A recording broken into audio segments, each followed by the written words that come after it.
Hello, hello. Happy Saturday to all of you out in the interwebs. I'm so glad you have joined me here on Saturday, December 18th, 2021. It's very good to see all of you that are hopping in the live stream in the chat. I know that this is a busy time for everyone in terms of whether you just finished your finals, if you're in school, or if you have holiday things going on, depending on where you are in the world. And I appreciate you stopping by. So, if you're new to the stream, just keep in mind that I do try to keep these around 30 minutes to an hour, somewhere in there. If you ask a question, I will do my best to answer it, but I don't always, I'm not always able to answer every single question during the chat. Unfortunately, I'm not a live Wikipedia, but I do have little notes here that I take down, and I will answer your question if I can. So here's the room cam. It's good to see you all here in the studio, in the basement. So yeah, as we go along, as always, please drop your comments and things in the chat, and I will do my best to answer them the best I can. So let me give you a few updates. First of all, depending on where you are in the world, I know we all come from different places in the world. We have different backgrounds and cultures and traditions and things like that. So here in the U.S., obviously, it's Christmas time. So in general, regardless of all those things, I think we can all wish each other a good overall holiday season and just hope for, calm and peace in the world and to take care of ourselves and each other during this holiday time. So wherever you are in the world and whatever your traditions might be, I just want to wish you all a great end of the year, a good holiday season, and some relaxation time. So in 2 weeks, 2 weeks from today is actually New Year's Day, January 1st. I was not going to stream that day, but I think I just might go ahead and do that. So, New Year's Day is sort of a lounge around day, at least for me. So why not just hop on the stream and wish you all a good, happy new year, and we can talk about 2022 and what we wish to accomplish and some of our maybe resolutions we want to do and see how things go from there. So I might just go ahead and stream on January 1st, 2022. So you can hop in there and just say Happy New Year to each other and to me. It'd be good to see you. So what else is going on the channel? So I have done the PowerPoints for several more videos. I'm going to record those, but I'm not going to release those until January because January, well, between now and like the beginning of the year in the education space on YouTube and things, it is dead. Obviously, it's between semesters or between terms for colleges, so the education viewing on YouTube goes way down during that time. So it's best just to release those videos in January when the education viewing picks back up and the videos don't get lost in a black hole of netherness. So that's probably what I'll do with those, but I am working on them. I'm going to leave this live stream and go work on the next one at the coffee shop here this afternoon. So I am working diligently. And I will get those out to you probably at the beginning of January once everyone starts watching YouTube for education again. So who do we got in here? Sagar, it's good to see you again. Thank you for stopping by the live stream again, my friend. I hope you are doing well. Yeah, let me know. Comment in the chat where you're viewing from, and let me know how you're doing. And I'll keep doing some updates on things that are coming up on the channel. So a few other things coming up on the channel. I do have some changes to the channel. As you saw last live stream, we did like a live interactive kind of quiz type thing. I am still working on that. The challenge with that, as we discussed, or figured out in that last live stream, is that there's a significant delay between when I am talking and when the sort of interactive quizzy thing is happening, and when you kind of see and hear both, because there's a significant delay between when I talk and you actually hear it on YouTube or LinkedIn. So I'm going to work on that timing, but we'll keep working on that and figure out a way to maybe adjust it, or change the way we do that. So I do want to do some interactive things with you, but I don't want you to be frustrated because there's some weird delay between when I'm talking and when you see the content. So I'm working on that. I'm working on trying to line up some guests for 2022. So if you know of anyone you might like to have on the show to talk with me, or have a group of people, just let me know and I will maybe reach out to them or whatever, and we can have a guest or two on now and then and have a conversation. I am trying to work on some special episodes for the live stream for 2022. I can maybe talk more about those on the New Year's live stream, but I want to expand this and do some different things, for you all. Also, like this setup down here in the command center, I do want to make some improvements down here over this. Sort of have some downtime the next couple of weeks, improve this, make it a bit more, less cluttered, and a good experience for you all to see and me to work in. So, all right, what else we got in here? Lunatic Fringe. Hello, it's good to see you. Good to see you. So, funny story here in Cincinnati, where I'm from and live, is there was a radio station called WEBN several years ago now, and it was called the Lunatic Fringe of American FM, and that it was. So it's good to see you, Lunatic Fringe. Thanks for stopping by. All right, what else is going on? Yeah, let me know where you're watching from. I wanna see where in the world you might be and celebrate where you are, and go from there. So I just want to give a shout out to my team at Cengage that I work on. We were lucky enough yesterday to be awarded a significant recognition, which was the Learning Experience Product of the Year. And it is a huge team effort. And it was for our title that you may have seen before. This is the Business Analytics book that we put together. And this book and the digital content won Learning Experience Product of the Year, which is an awesome recognition. So I just want to give a shout out to my team. There were some individuals who are integral pieces of that team that were left off sort of the list of names, and they should have been on there. But I want to just thank everyone. Obviously my Cengage stuff and this are two different things, but there's no way to totally keep them separate. But I just want to give a shout out to my team and thank everyone at Cengage for that. All right. So, what's going on? From India, hello. Yes, absolutely. Thank you. Thank you for stopping by. So, question: can we ascertain causality from regression coefficients? No. So we can only work towards ascertaining causality from design of experiments. So design of experiments is actually something I'm researching now, because I know a lot of you want to have some content on design of experiments, and I'm actually researching that and putting together some ideas on some content I might create for design of experiments. But to ascertain any sort of causality, we have to have, proper groups set up. We have to have, in most cases, some sort of control group. We have to block certain variables. So it can get very complicated to ascertain some sense of causality. So in general, simple regression in many ways is an extension of building on correlation, right? So and actually the R squared value we can actually interpret basically as a correlation in simple one variable regression. So causality, design of experiments. We have to have something set up with groups and blocks and controls and things like that. So hope to do some content on that, because I'm actually interested in that. I'm actually a science person. I've said this before in this live stream. My real passion has always been science since I was a young kid. I loved astronomy. I loved going out and playing and building things and riding my bike, and I loved the show Mr. Wizard. I'm actually a sciencey person. So the experimentation type things are right down my alley. So I hope to do some more content on that. All right. Glenn, where you been, man? It's good to see you. Good to see you again. Hope your project you were working on is going well. Thank you for the shout out for the team on our business analytics book here. Very happy you stopped by, and thank you for the well done. I appreciate that. Appreciate that very much.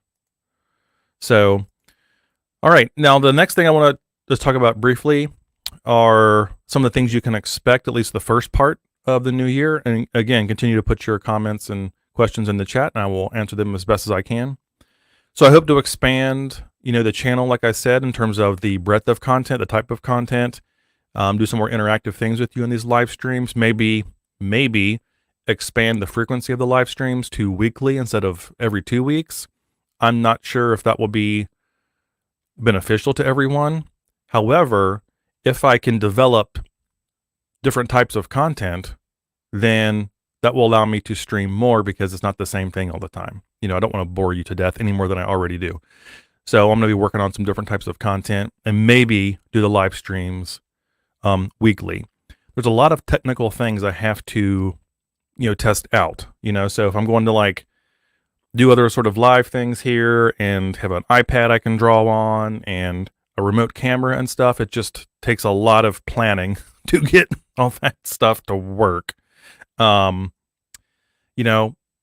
It just, I have to like sit down, put on my pajama pants and my ratty t-shirt that's comfortable and just sit down here for like an entire day and figure out how to get everything to work. But I'm trying. I'm going to try to do the best for you all. All right. So, hi Brandon. Good to see you healthy and well. Yes, thank you. Thank you very much. I'm doing really good. I'll talk more about this in a second. Thanks for your advice in a previous stream to get rid of social media. Yes, so far I'm happy with my decisions to do it as well. Keep up the good work. Yes, obviously these sorts of things are a personal decision for everyone. Not everyone can get off social media. I know several people that are close to me that use social media to advance their work and their art and kind of use it as a media, a marketing platform in some ways. So I know it's hard to do. Not everyone can. It's a personal decision. But getting off almost all social media is one of the best things I've ever done in my entire life, period. Hands down, the end. And, I just have YouTube and LinkedIn. No more Facebook, no more Instagram, no more Twitter, no more none of that. I just have these two to do my work. And my mental health, my, psychological health and everything has just been so much better not having to deal with social media all the time. And it's been a good decision for me, of course. So on the healthy and well part, related to that, this is not about statistics at all, but these are open discussions. We can talk about whatever we want, right? As you know, during some of you that have been around the stream long enough and my channel long enough know that during COVID, I've lost a lot of weight, like 75 pounds, and exercise 4 or 5 days a week now and eat a lot better. And, the social media starvation is part of that health because it all kind of goes together for me. So everyone has to do what they need to do, but getting off the social media for me has been a godsend, and I've had no urge ever to go back. I thought I would have like cravings to go back and like, FOMO, what am I missing out on? But it just hasn't happened. So, and I'm much, much better off for it. All right. Even if you don't get off social media completely, and it's the last thing I'll say about this, unless someone wants to talk about it more, just deleting the apps off your phone, or at the very least, muting the notifications from them are great steps too. So before I completely got off the platforms, I had removed all the notifications that kept popping up on my phone, even though I still had the accounts. And then I deleted the apps from my phone, even though I still had the accounts. I would just access it online, right? And then eventually I just said, I'm done. I'm just done. So yeah, it's good for me. But everyone has to do what they got to do, right? Glenn, just finished a NumPy presentation for Boston Python. Linked your channel in case they need to get more info on the statistics, specifically your series on the sum of squared errors. So thanks. You are very welcome. Thanks for linking to the channel. I hope the presentation went well. Yeah, I found it hard to speak without being able to see an audience reaction at all. Yes. So that is one of the challenges I face on this live stream is that I have to pretend, the people on the other side of the lens right there and try to speak to them as if they're sitting across from me. And that is a skill. It's a challenge, losing that sort of in-person thing.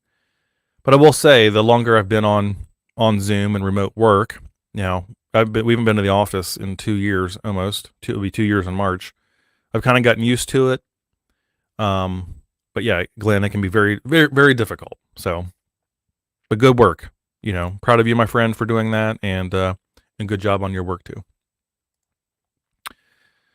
Rohit, your statistics videos are great. Thank you. I appreciate that. But your work is the great thing here, and people like me just put out the content, and it's up to all the viewers and learners to go find it and take the time to watch it. Probably several times, take notes on it, whatever else they're going to do. So that's the real work. It's there are a lot of good videos out there that don't have a whole lot of viewership or things like that because they just, people don't go out and take the time to watch. So really the kudos is to you for going out and making the effort to go out and watch. All right. Good. Got some comments and questions. Venkatesh, good to see you. Good evening. Catch up with you. Could you please suggest any good book or video on data storytelling? So I do. You're going to make me dive bomb my bookshelf if I can find it. Oh, there it is. So this is obviously one of the famous books on, it's literally called Storytelling with Data. So this is one a lot of people are familiar with and use. So this is one that I can recommend in terms of data storytelling. So that one. What else can I show you?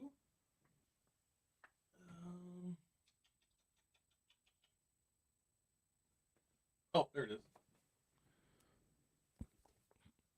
I should have put when I dive for the books, I'm diving over here. This one, hey, I go back to this camera. So this book, Big Book of Dashboards, is also good. Yeah, it talks about, a lot of different dashboards and what makes a good dashboard and things like that. But it also is expository on why they're good, how to communicate, based on the project you have and the data you have and the audience you're presenting to. It's really good at guiding you on how to organize any visualizations and communications based on those factors. So this is a good book. And actually, this author, Jeff Schaefer, is down at the University of Cincinnati down the road, which we do a lot of work with UC. And he's fantastic. Talked to him a few times at work. So that's one I can definitely recommend. There are so many, those are ones I can easily reach over here on my shelf. And then as far as videos go, obviously there's tons and tons of video content out there. Obviously, course marketplaces like Udemy, if you want to pay a few dollars for a course, is a good place to go. YouTube has numerous, channels that specialize in that, and just find the one that you like. So there's no shortage of good content and material out there. Just find the one that works for you. All right. What else we got? Want to learn factor analysis from you? So I have not done a video specifically on factor analysis. That's a bit more advanced than you would see in introductory statistics, but doing FA is something I've always wanted to do. And I want to do a video on factor analysis. I want to do a video on PCA, of course, and other types similar. Those aren't exactly the same thing, but similar type activities. And actually, my good friend at University of Seattle, emailed me. Instructor Eric Lloyd at Seattle University asked me about PCA in an email. I haven't gotten to that quite yet because everything that's going on, but I do want to do some videos on that. And yes, so do I have content? Do I have a video of factor analysis right now? No. Do I want to? Yes. Can I tell you when that will be? I have no idea. So obviously YouTube is not my full-time job. I have a full-time job and I do YouTube on the side, another job on the side. So I just do my best. But I will make a video about FA and PCA and stuff at some point. Right. Have you ever thought to visit India? Absolutely. I would love to visit India before COVID. Once I saw in the analytics just how much support my channel gets from amazing students in India. You're talking like 20% at least of my channel viewership is from India alone. I definitely would like to go to India and obviously see India and the beautiful, amazing people of India, but also to say thanks to everyone there that has supported the channel, continues to support the channel. And actually the first podcast I was ever invited to talk on was based in India. And so I definitely want to go. COVID makes that pretty much impossible right now. But hopefully once we get this, once we maybe get this under control, I can plan on maybe coming to India. But I absolutely positively want to go. All right. And if I do plan on coming, I will let everyone on every platform and channel know. So I'll probably need some of your help navigating around. I really don't travel overseas hardly at all. So I might need some help to get around and to understand, everywhere I'm going and stuff like that. All right. Eve, I want to make a switch data science. Please, what programming language would you suggest I start with? Thank you for your videos. The answer to that question is Python. So I know we have this R and Python debate over and over and over again. There is no right answer to that question. But in my view and from what I have seen, my anecdotal experience, my own learning, and things like that, I see things. There's nothing wrong with R. R is a fantastic programming language. It's mature, it's used widely, and things like that. There's nothing wrong with R. I would say learn both. But if I'm going to learn one to start with, I'd learn Python. It's more of a general purpose language. It can do so many more things. It's more expandable. And I tend to see things going in the direction overall towards Python, of course. Now, a lot of these lines, these boundaries in programming languages are becoming a bit more blurred.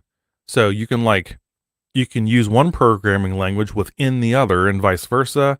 Like in Excel, you can do R and Python, I think now, using some sort of tool. And like the boundaries between these are becoming more blurred. But in general, I would say if I had to pick one right now, I'd probably start learning Python. Now, of course, once you learn one of them, picking up the other one is much easier because while obviously the syntax is different, it's similar enough and the structures of the commands and things like that are enough that you can pick up one from the other. All right. Good. Got some questions coming in. All right. If you're just coming in the live stream, let me know where you're watching from. So thanks so much. You are very welcome.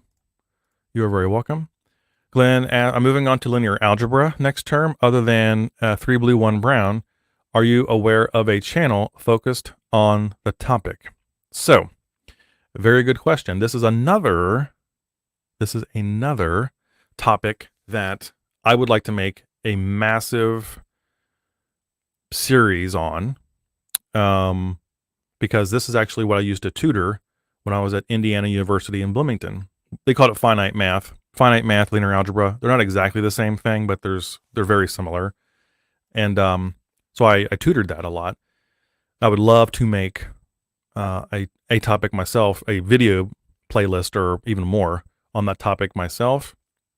However, I will say, Glenn, that it's not something I have learned myself because I tutored it, right? So I'm not out watching a whole lot of linear algebra videos.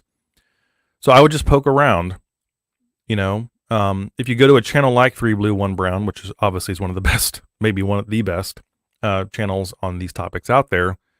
If you look in the suggested after that video, YouTube is pretty good about directing you towards another one to check out. Like the algorithm is actually, if you use the algorithm in that way, it's actually pretty good about directing you to other videos to watch based on other users' behavior. So you can maybe look at that. But yeah, linear algebra, finite mathematics is an area that I think is underserved, and I would maybe like to contribute myself to that. So sorry I couldn't be more help, Glenn. But yeah, just check out those resources. Yeah, Glenn says, I started with Python, Jupyter Notebooks. Absolutely. That's kind of the way I would go if I were starting out. Python is obviously very user-friendly to read. Jupyter Notebooks makes learning it and running it very, very convenient. So, and powerful. So I'd maybe go that route. All right. Does business analytics of the Cengage book also cover data viz and storytelling? So in this book here, this is the business analytics book I was talking about before. And again, disclaimer, I am not on YouTube or LinkedIn to promote Cengage stuff at all. I obviously work there, but my YouTube work and my work at Cengage are completely separate. So I'm not here to promote these based on any agreement. I'm not paid to do that. That being said, this book does cover some of that, Venkatesh. However, I'll even move the camera. You can see me dive. Hey, I'm back. All right. So we also have this. We just released this. So this is the Data Viz book that is new. That just came out. If you notice, same authors. These are the same author team right here. So this is the Data Viz book that is new. And of course we have courseware and everything that goes with that. But that's kind of more what maybe you're looking for. And this isn't the only one, of course, but this is, as far as Cengage goes, this is the one our team, the team I work on, just released. So it covers, it's beautiful. It's a beautiful book inside. And it does a great job of putting together like the visualization technique with the story it's trying to tell. So, you can see all the different, that's about color blindness. Yeah, so you can check that out, Venkatesh, if you'd like. Find your copy out there somewhere. All right. So, thanks so much for your videos on statistics. Your way of teaching is really very, very good and easy to understand. Well, thank you, Sagar. I appreciate that very much. I do what I do because I've had great teachers throughout my entire life, and I stand on their shoulders. And I'm a learner first, and then a teacher second. So all the teachers I have ever had, of course, my family, that have inspired in me to be a learner, that's what makes me a teacher. And I stand on the shoulders of giants, and they are my former teachers that instilled in me the love of learning and, of course, the love of teaching. So I'm glad that you like the way I do things, and I will continue to do them that way. So thank you very much. It's very kind to comment. I do want to put this up here, my plug. Super chats and PayPal tips. I do appreciate those. If you have a couple dollars, that helps support the channel. I also have a merch shelf on my YouTube channel, just some different weird designs I've made up. They only ship to certain countries, but t-shirts, phone cases, water bottles, stuff like that. You can check that out on my channel, and of course, super chats and PayPal tips. I don't do this for the money, but it does help support all the work and the equipment and software I got to buy. So, all right, there's my 2 cents on that. What else we got here? So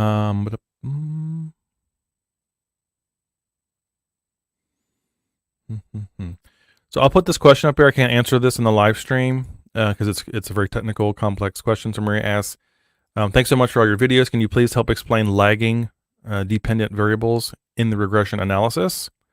So if we're talking about time series, of course, a lag is a period of time that one event happens based on a preceding event at a given period of time.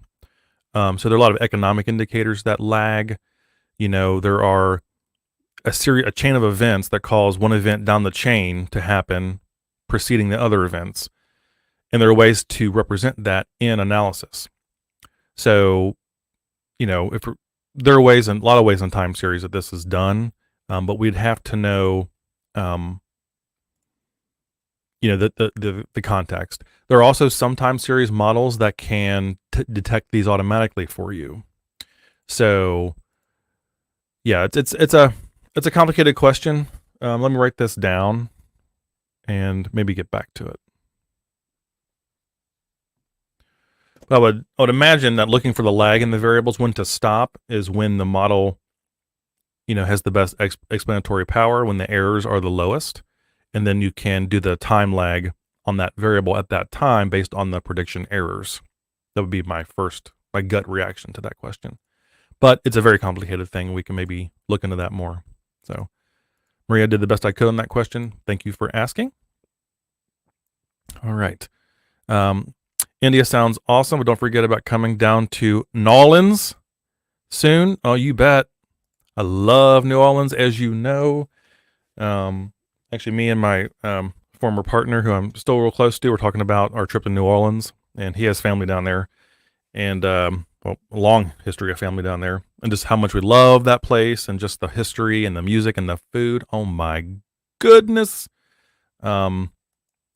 Love New Orleans. Now, I will not go to New Orleans between April or May and September because I don't do well with heat.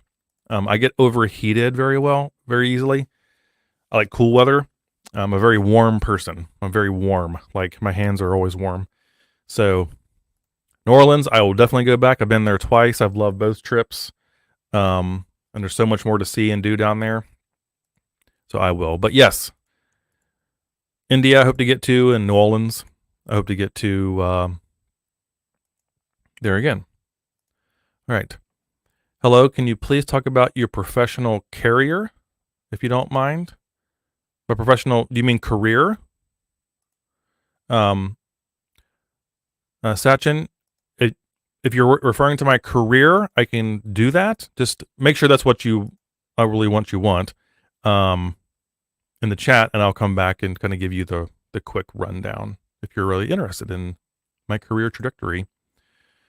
Glenn asks, what is the board you are using to change cameras? So this right here, can you see it? Glenn, I'm going to take your comment off. So it's this right here. It's this device, and it is called an ATEM Mini Pro, ATEM. I can put it in the chat. ATEM Mini Pro. All right, ATEM Mini Pro. And I can hook up 4 sources to it. So I got 2, this one and this one. I can also hook up the nature cam. By the way, if you were on last week's stream, I had the nature cam pointing out my back window. But right now, the nature cam would see nothing but fog. It's just a gray block of fog. So there's nothing out there to really see. So I didn't set it up this time. But yeah, so it's called the ATEM Mini Pro. Comes in various sizes and features. It's put out by Blackmagic Design, and they make high-end, well, not always high-end cameras and equipment, but they're also known as the company that creates or makes the program DaVinci Resolve, which is a video editing. And actually the base version is completely free. Like, it's free, and it's insanely powerful for being free. You could literally make a Hollywood movie on the free version of DaVinci Resolve. And there's a paid version, which I have as well, for a few more bells and whistles. But yes, this is called the ATEM Mini Pro, and it is put out by Blackmagic Design. You can get a basic model for a few $100. This one has a few more bells and whistles. But yeah, it's a really nice piece of software. It's going to I got it to allow me to do different things on the channel. So to have the multiple camera angles, but also I could hook up an iPad to it and draw on the iPad, and you could see me draw on the iPad. I can do a remote camera that I can carry around or do experiments with, which is one of my goals on this channel. So that is what it is. All right. Let me go back up here. All right. Maria says, thank you. You are very, very welcome. Let's see here. Good morning. I'm considering a crime pattern concept for my thesis research. Any recommendation on readings or videos comparing simulated and real distributions? That's really hard to answer, SW. The crime pattern concept is very interesting, especially in the era when we have easily creatable geographic visualizations where we can track things like this over time. So if the crime pattern concept you're looking for is geography based, obviously there are many tools for that. And of course, because we can look at it over time, that's one thing we can do. However, if you're looking at it from more like a sociological perspective, it's a different way of looking at crime patterns. So it really just depends on what you're doing there. Any recommendations, readings, or videos comparing simulated and real distributions? A lot of advanced coding books kind of do this, can generate, fake data, simulated data or simulated distributions or Monte Carlo type situations, and then compare that to the actual. It's really hard to pick one because it's sort of embedded in a lot of them. I think there is one book I have. I can't find it right now. I'm sorry. There's one book I have that really does this very well. So what it tends to do is it'll go into like Python or R and generate some random data based on certain criteria, and then overlay that with sort of real data, and you can see the difference between the two.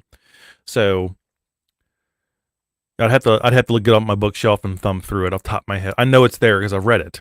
It's just finding it. And then videos, it's really hard to say.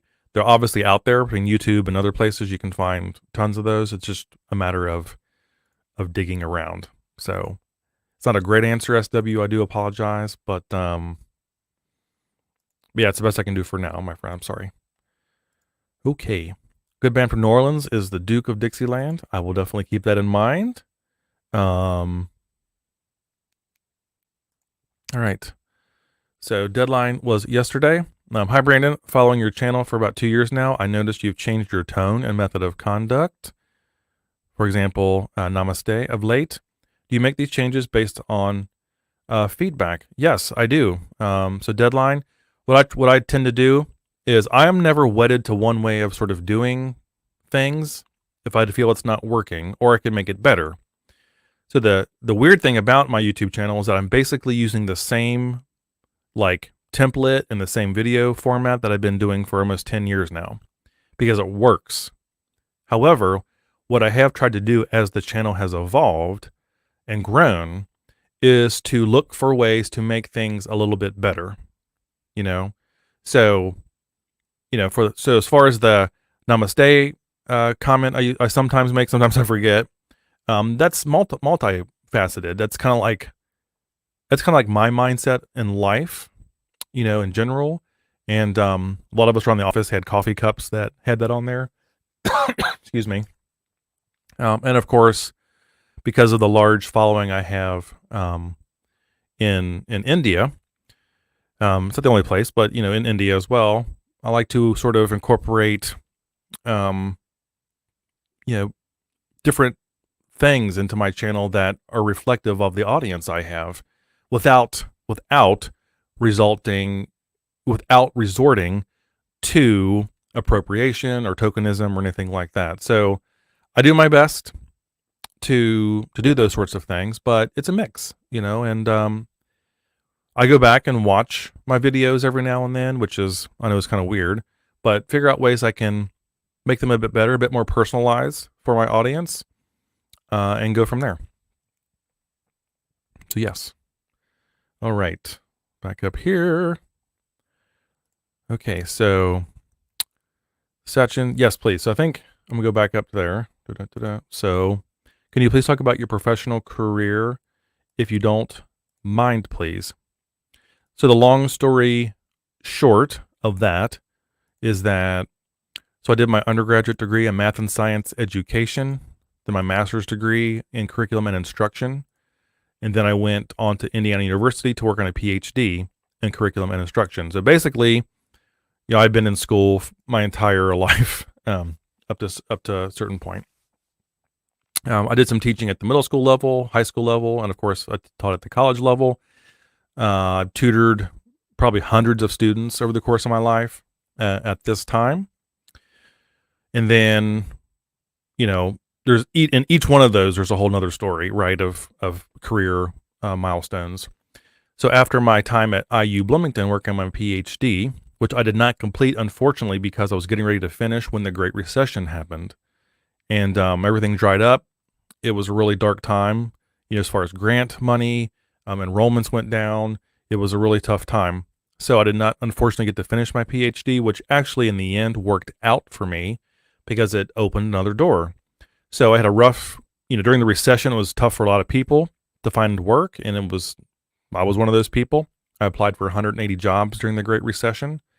And during that time is when I started the YouTube channel because I knew I could teach. I was good with technology, and YouTube was free. So I started making YouTube videos during that time. It'll be 10 years next May will be my 10-year anniversary, and we will have a big old party for that. So I started the YouTube channel during the recession, and then a recruiter found the YouTube channel, and that helped me land my first full-time job out of the recession.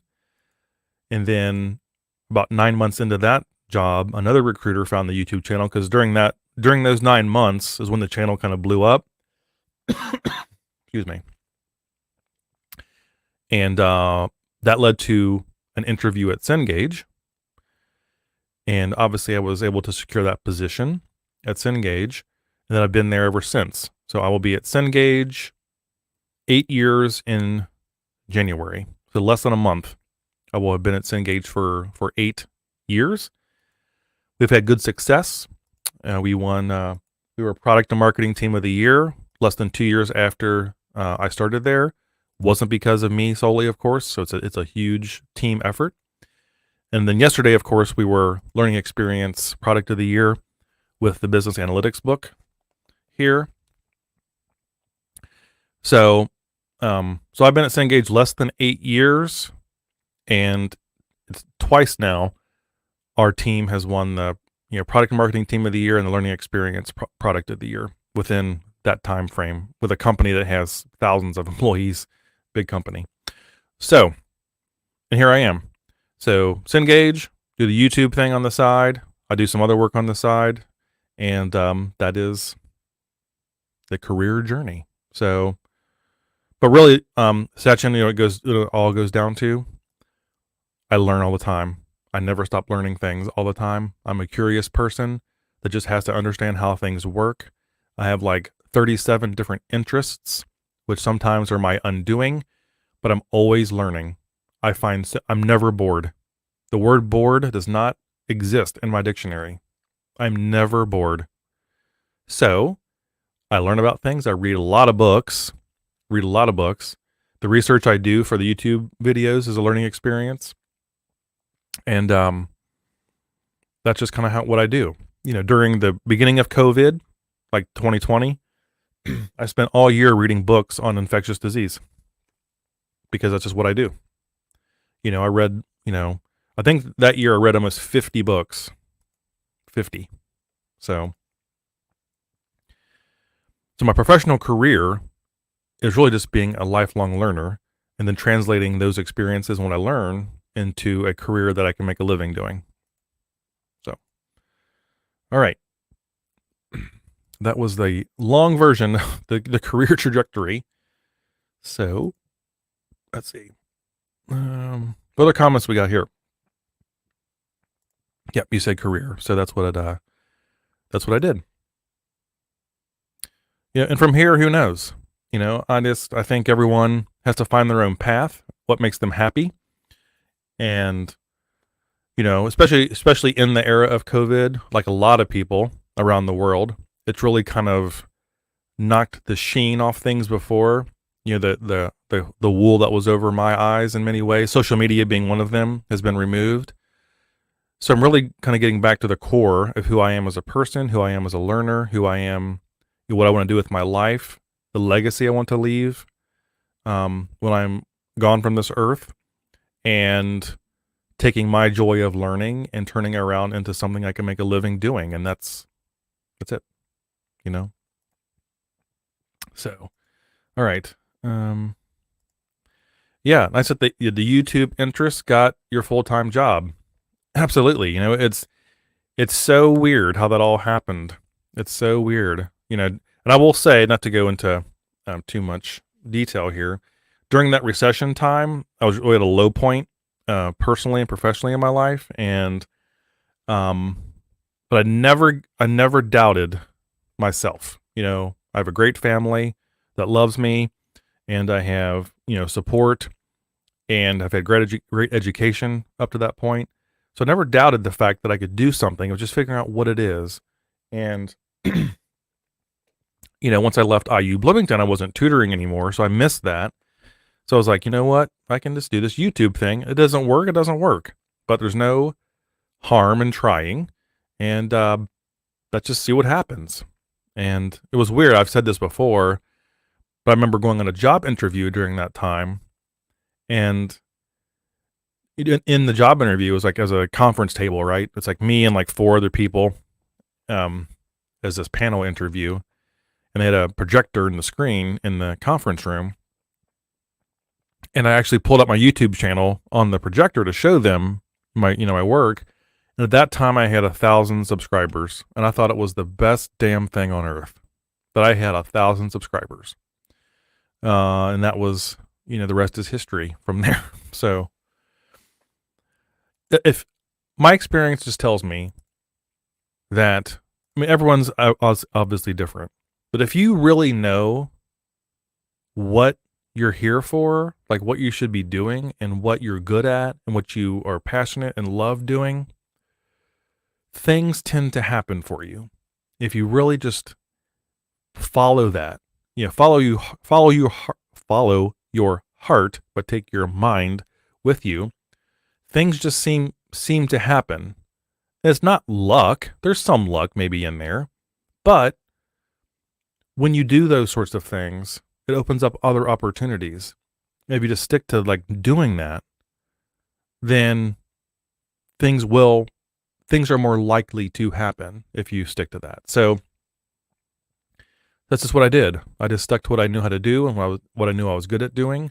And then everything just sort of opened up. And of course, since then, other opportunities have opened up. You know, most of them I say no to, but some I do say yes to. And it's just been sticking true to believing in myself and doing what I love to do.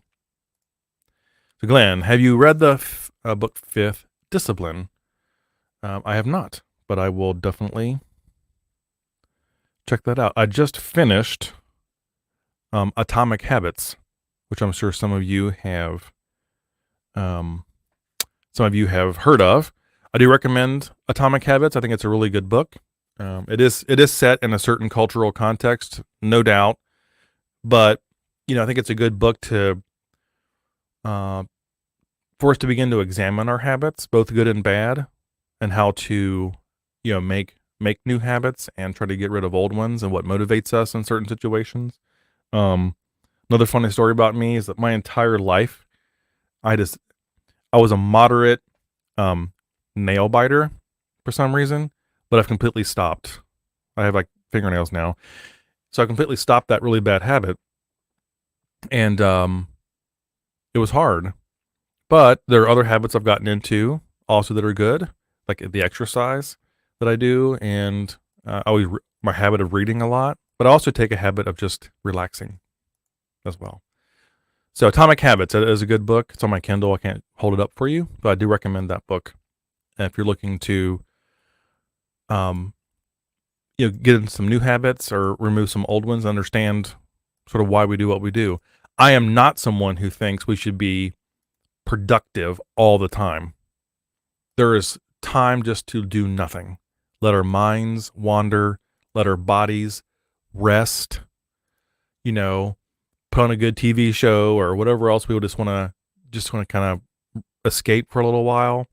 I don't believe we have to be doing something all the time. And I don't live like that at all. I take breaks. I go at my own schedule for the most part. So everyone just, has to figure out their own thing. But for me, it was just a matter of, working on the habits I wanted to change, getting into some new habits. And again, part of it is that, my age, I'm 45 years old now, and I know that I probably have a good 20 good years or so left where I can get around easily and travel easily and stuff like that. So I want to get some good habits now that will carry me over the next 20, 25 years so I can get the most out of life. And that's kind of the way I look at it. All right. Flamboyant person. Hello, sir. How are you? I'm doing well, flamboyant person. Thank you. I'm doing great. Doing great. Got up, did my exercise this morning. Did my Peloton class. I don't have a Peloton bike because it costs $5 trillion. But I have a basic bike, and I use the Peloton app. And that's what I did this morning. Got my exercise in. So I feel good, feel energetic. It's amazing how much energy an exercise habit gets you the rest of the day. It is awesome. I love it. So I'm doing good. And after this live stream, I'm going to go to the coffee shop, do some reading, do some work, and just have a cup of coffee and relax. It's raining and foggy out. It's a good day to do that kind of stuff. All right. So we're about 52 minutes in. If you have any last minute comments or questions or anything like that, now is the time. That will give me time to answer them before we wrap this up here in a few minutes. All right, great to hear from you. Always. Likewise. So, like I said, I am researching some new topics to do on the channel based on your feedback last week and this what I've heard in comments during these live streams. It's hard to imagine I've done almost 20 of these already. It's crazy. Time flies. So, do I have any plans for machine learning series? Yes, I do. When? No idea. But I have it mapped out in my mind how I would do it. I've kind of done some introductory storyboard type things for some lessons I would do on that. So yes, I will. I don't know when. I don't know where. That might be something I save for like a Udemy course or something like that. I don't know. But I do plan on it. Yes, absolutely. And I have some unique ideas on how to do it. And I want to do it. I want to do it in the way, at least at first, that someone who's new to it can completely get. Like even a high school student or maybe an advanced middle school age student could get it, or someone who is a little bit of math phobia or is unsure, of themselves in, mathematical, statistical areas. Teach it in a way that they feel comfortable and they get it. So, okay. So why do you do YouTube live stream? I primarily do the live stream to interact with my audience in real time, to speak with them in real time, to learn about, what they are doing, what feedback they can give me. And, when someone watches a video on your YouTube channel that you did 6 months ago, a year ago, there's a lot of distance there, in time. So because the technology has come so far, the streaming service I use is called StreamYard, and, the other technology behind it is so good now that it makes live streaming easy to do. It's not something I would do if it was very, very complex to set up. So what I did is try to just make it a bit more personal. I'm willing to answer questions about the channel or different topics, my career or whatever else. So it's just a way to, to interact in real time with people on the channel or people on LinkedIn and just have a conversation. So that's why I do it. Okay. Do you know R, Python, or both? I dabble in both, but for me, they are just tools. I've said this before. I don't spend all day at all coding in R or Python. What I do is when I need them, I pull them out. I brush up or relearn anything I need to learn about it. Then I go in and do what I need to do in them. and then I close them. So for me, they're just tools. But I've dabbled in both. I tend to use Python a bit more than R, but it just depends. Some projects, at work, we'll use R. Sometimes we'll use Python. I'm not a programmer. I'm not a coder. That some of you are, I'm sure. I just use them when I need them. All right.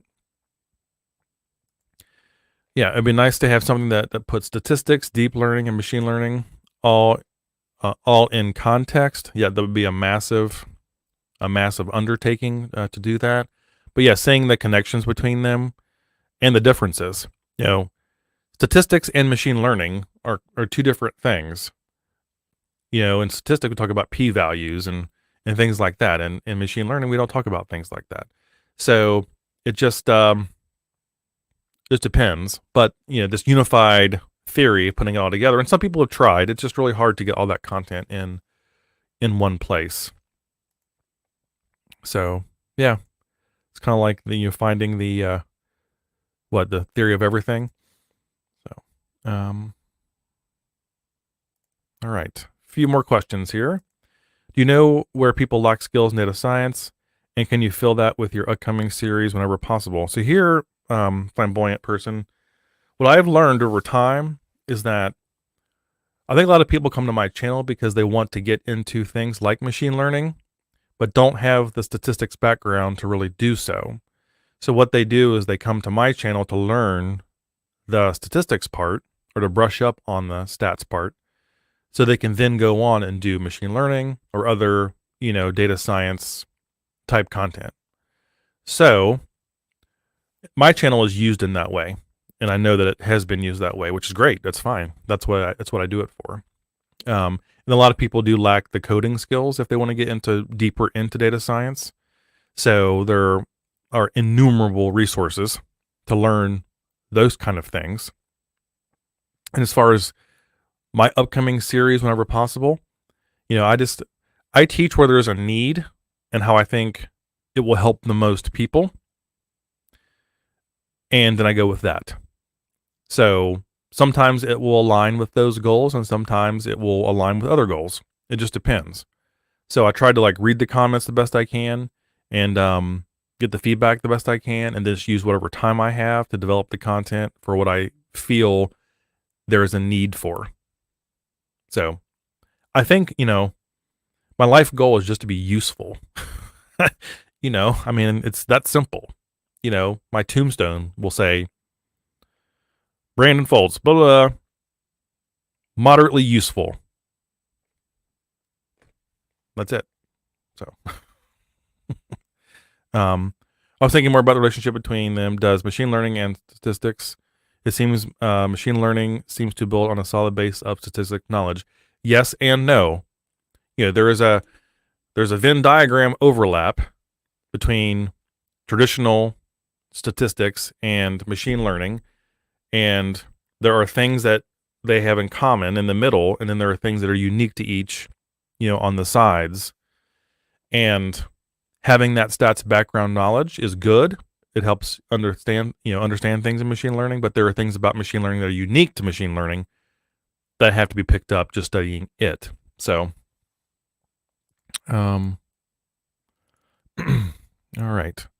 So, our request: can you make a small video, 2 to 3 minutes, and just tell the order in which we should watch your videos, because they are great, but we don't know the order. Can you please help? Actually, they are in order, and they are in sequence and playlists. So, as you know, each one of my videos has a playlist number and a video number. So, each playlist is numbered sequentially, where you would go through them in a typical statistics course. All right, so they're numbered sequentially, and then within each playlist, the videos are numbered also sequentially, that you would watch them. Now, on my YouTube my channel page, all the playlists are there, but also on my website, very basic website. I have a table of contents that has each playlist listed with a link to it. And you can say, I'm going to start at playlist 3. Go to playlist 3, and then I'll take you to YouTube, and all the videos will be in that playlist in order. Then you can go to 4, 5, 6, 7, 8, 9, 10, all you can keep going.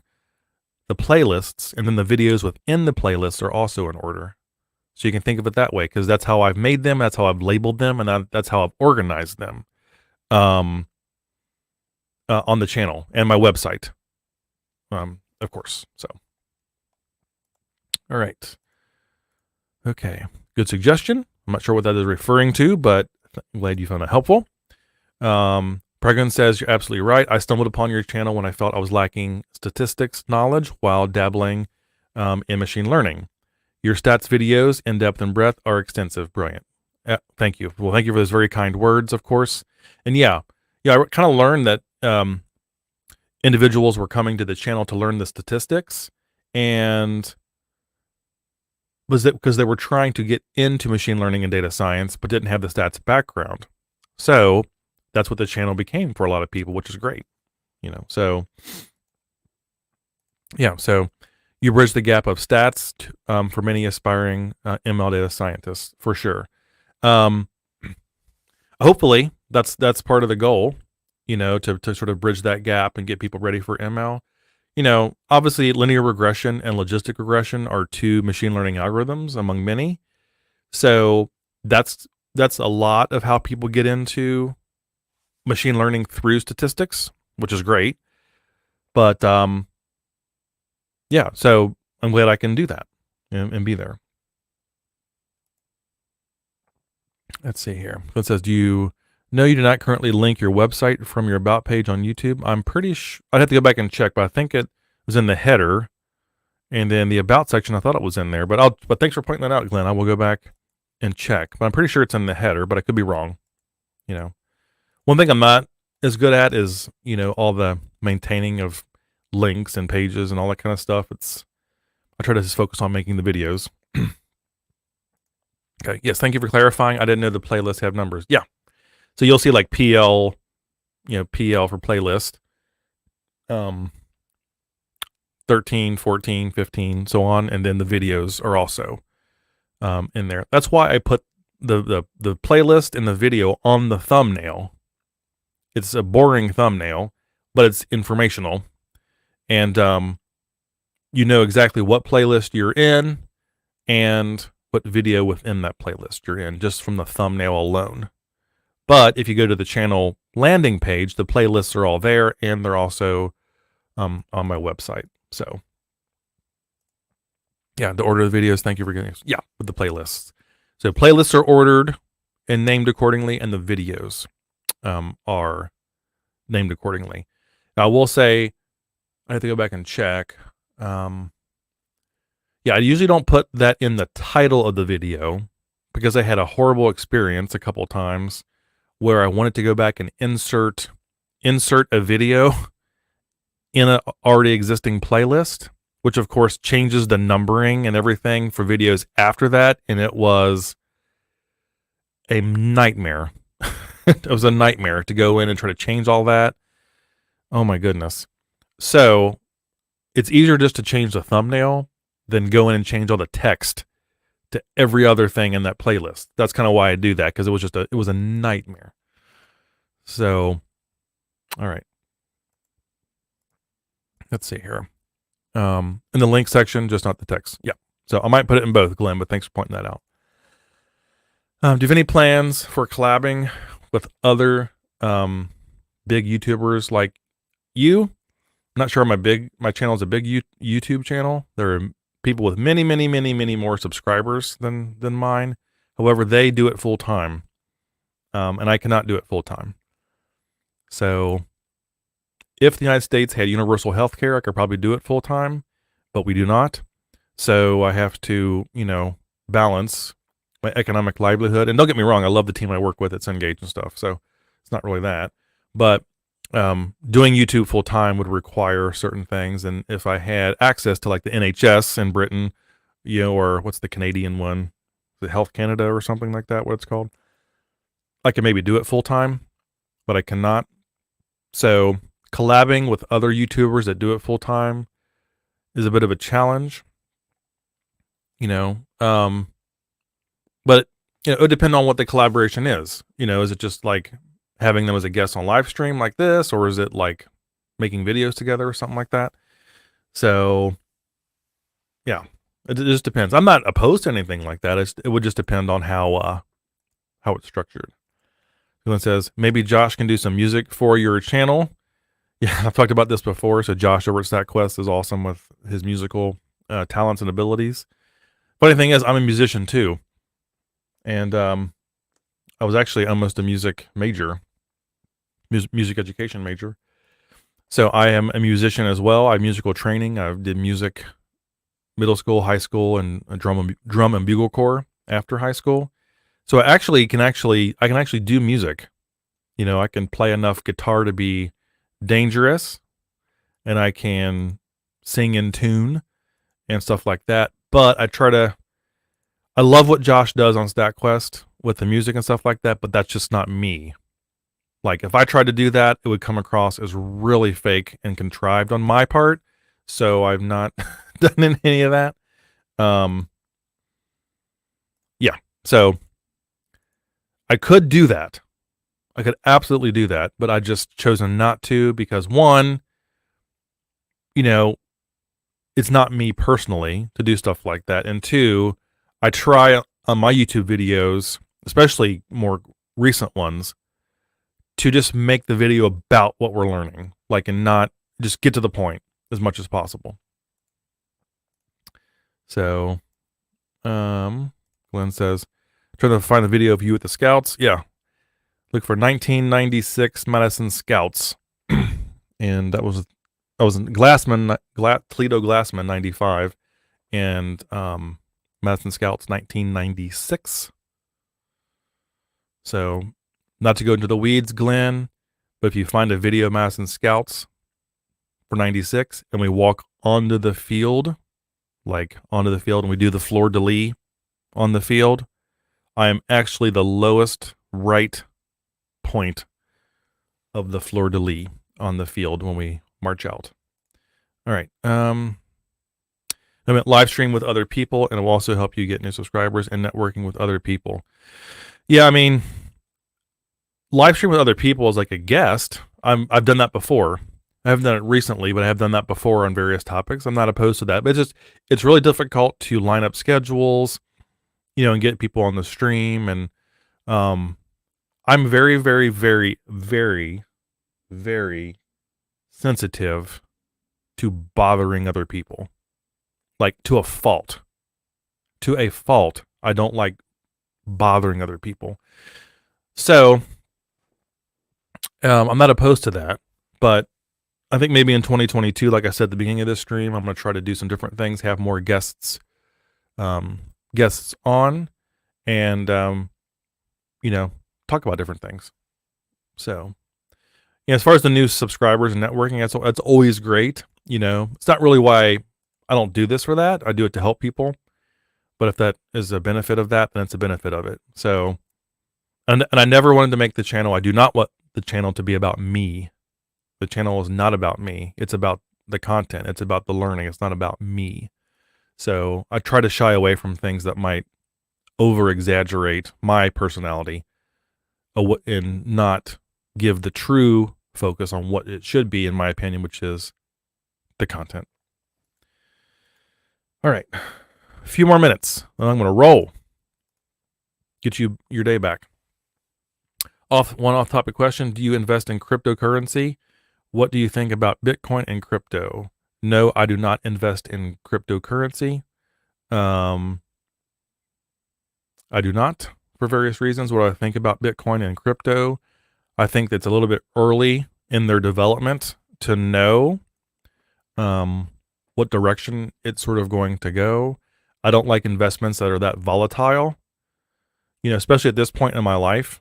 When you're in your mid 40s, dropping money into something that's really hard, can't really fully understand necessarily, is a bit risky. But I'm hoping that it matures and it kind of settles down maybe a little bit, and maybe that's something I'll look into. But I do not. Plus, it's like people think it's decentralized, but it's not. If one person can say something and change a market, it's not decentralized. All right. Enjoy the season. See you again in the future. Absolutely. Absolutely. So, like I said, I'm going to probably go ahead and live stream January 1st, which will be 2 weeks from today. I wasn't going to originally, but nothing else is really going on, and I think some people might have some time to hop in the stream when things are just crazy. And the football games I want to watch are actually on the 31st, so on the 1st I won't really have a whole lot to do. So we'll probably have a live stream on January 1st. Just make sure you check YouTube, of course, and LinkedIn. I must always put the stream either on the Tuesday or Wednesday of that week, so you'll see it pop up on Tuesday or Wednesday of that week. So yeah, so thank you so much for answering each and every question. It's amazing seeing you. Yes, I do my best. I can't answer all of them, fully as I might like. And some things I don't know a whole lot about. I don't know a lot about everything. So I do my best, but I'm glad you found it very helpful.